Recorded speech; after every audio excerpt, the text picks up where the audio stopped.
समृद्धी महामार्गावर स्कॉर्पिओचा भीषण अपघात, टायर फुटल्याने गाडी पलटी, 5 जण जखमी. नमस्कार, आपण पाहत आहात धुमाकूळ महाराष्ट्र न्यूज, आवाज जनतेचा. बघूया आजच्या काही ठळक घडामोडी. समृद्धी महामार्गावर आज सकाळी 7:30च्या सुमारास भीषण अपघात घडला. स्कॉर्पिओ वाहनाचं समोरील टायर अचानक फुटल्याने चालकाचं वाहनावरील नियंत्रण सुटलं आणि गाडी डिवायडरला धडकून पलटी झाली. हा अपघात चॅनल क्रमांक 167 वर घडला.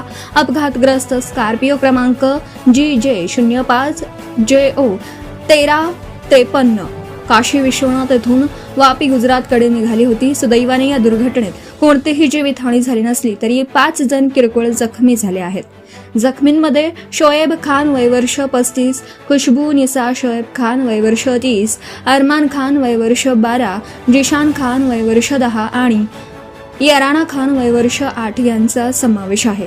सर्व जखमी तापी गुजरात येथील रहिवासी आहेत.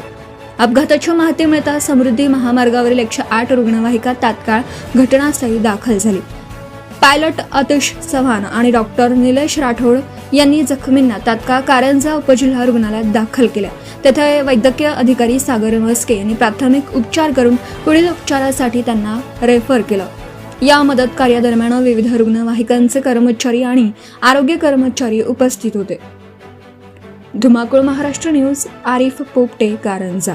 आपल्या परिसरातील ताज्या आणि महत्त्वाच्या बातम्या पाहण्यासाठी आजच आपल्या धुमाकूळ महाराष्ट्र न्यूजला YouTube वर सबस्क्राईब करा आणि बेल आयकॉन प्रेस करा.